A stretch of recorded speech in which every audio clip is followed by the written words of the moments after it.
Já pensou num mundo em que a gente consegue detectar uma doença anos, tipo anos mesmo, antes do primeiro sintoma aparecer?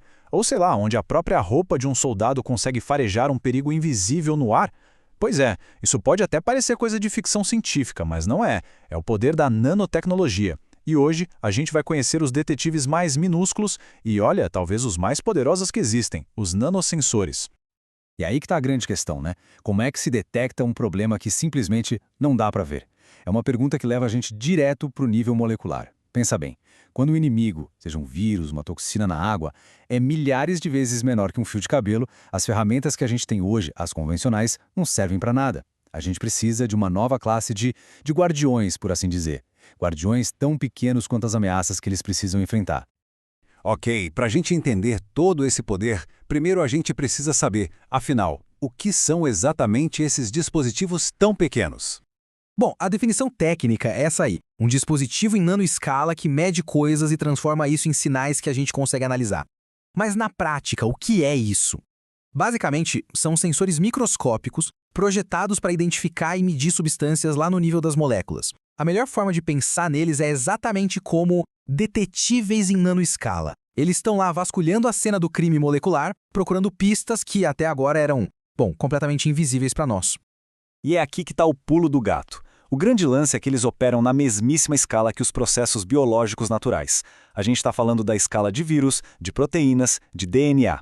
Por causa disso, eles conseguem interagir diretamente com esses blocos que constroem a vida e a matéria. É algo que sensores maiores simplesmente não conseguem fazer. Mas, na prática, como é que eles funcionam? Olha, o processo é até bem simples, são só 3 passinhos. Primeiro, a ligação seletiva. Pensa no sensor como uma fechadura molecular, sabe? Ele é projetado para se ligar só com uma chave específica, que é a molécula que a gente quer encontrar. Depois vem a geração do sinal.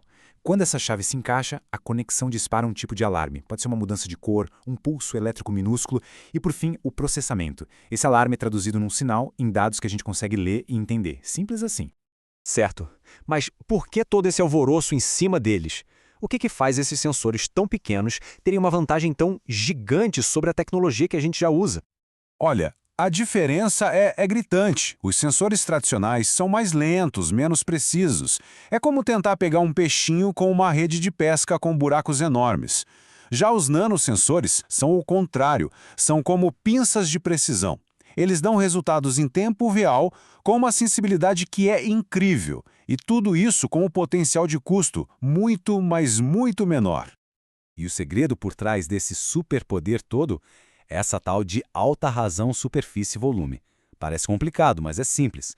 Por serem tão pequenos, eles têm uma área de superfície gigante em comparação com o seu tamanho. E o que isso quer dizer? Quer dizer que eles têm muito mais espaço para interagir com o ambiente, e com isso, conseguem detectar até a mínima concentração de alguma substância. É daí que vem a sensibilidade.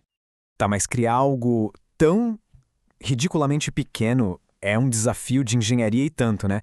Existem basicamente 2 formas principais de fabricar esses dispositivos.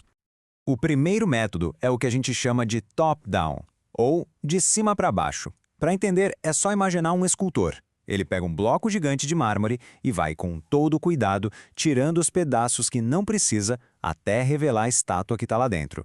É exatamente isso, um processo de miniaturização.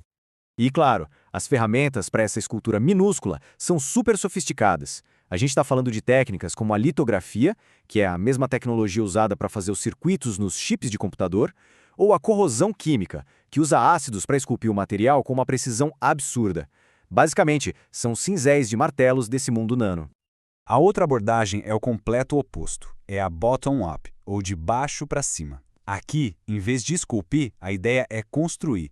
A melhor analogia é pensar em peças de Lego que vão se encaixando, uma a uma, até formar uma estrutura bem complexa. E aqui que a coisa fica, bem, quase mágica, a automontagem. Imagina só, projetar moléculas que sozinhas, como peças de um quebra-cabeça que se monta sozinho, se encaixam para formar o sensor final. Se a gente dominar essa técnica, a gente poderia, em teoria, cultivar nanosensores. Isso tornaria a produção em massa incrivelmente mais rápida e, claro, mais barata. Bom, toda essa teoria é fascinante, né? Mas onde é que essa tecnologia já está fazendo a diferença de verdade? Vamos dar uma olhada em alguns exemplos do mundo real que já estão rolando ou estão quase lá. E talvez a área com maior potencial de todas seja da saúde. A chance de detectar doenças bem no comecinho, sabe? Quando o tratamento é muito mais fácil, isso não é só um avanço. É uma verdadeira revolução que tem o poder de salvar incontáveis vidas. Para pensar um pouco. Um teste de bafômetro que pode detectar câncer. Ou implantes que avisam o médico sobre uma infecção assim que ela começa. Ou ainda, pontos quânticos que brilham e mostram exatamente onde está um tumor. Isso, gente, não é mais coisa de filme. São as novas fronteiras da medicina que estão sendo exploradas agora mesmo. Mas o impacto deles vai muito além da medicina, viu? Os nanosensores também estão se tornando uma espécie de guardiões do nosso meio ambiente e da comida que a gente come. Com essa tecnologia, dá para encontrar traços mínimos de metais pesados como mercúrio num rio. Dá para monitorar a poluição do ar em tempo real, quarteirão por quarteirão. E dá até para ter um nariz eletrônico que sabe dizer se a comida está boa ou estragada. É um nível de proteção totalmente novo, tanto para o planeta quanto para a nossa alimentação. E no setor de defesa e militar, a proteção também está mudando de cara. Os nanosensores estão sendo literalmente tecidos nos uniformes. Isso transforma um equipamento que antes era passivo numa rede de detecção ativa e inteligente. Imagina só, o uniforme que muda de cor para avisar que tem um gás tóxico no ar. Ou um tecido que monitora os sinais vitais de um soldado em pleno combate e manda esses dados direto para a equipe médica em tempo real. A tecnologia não está só protegendo, ela está dando um nível de consciência sobre o ambiente que nunca existiu antes. Mas claro, nem tudo são flores. Apesar desse potencial todo ser incrível, o caminho do laboratório até o nosso dia a dia ainda tem uns obstáculos bem grandes pela frente. Algumas perguntas bem importantes ainda precisam de resposta. Por exemplo, qual o efeito desses nanomateriais no nosso corpo e no meio ambiente a longo prazo? A gente ainda não sabe direito. Como é que a gente barateia o custo de produção para que todo mundo tenha acesso? E, fundamental, como a gente cria regras e padrões para garantir que tudo isso seja usado do jeito certo e com segurança? Esses são os desafios que vão definir a próxima etapa dessa revolução. E com isso a gente volta à pergunta inicial. Os nanosensores nos deram a chave para um universo que até então era invisível. Eles têm sim o potencial para reescrever completamente as regras do jogo na medicina, no meio ambiente, na segurança. O desafio agora não é mais só conseguir enxergar esse mundo tão pequeno, mas sim pensar grande. Pensar em como a gente vai usar todo esse poder para construir um futuro melhor. A era dos detetives nano, bom, ela tá só começando.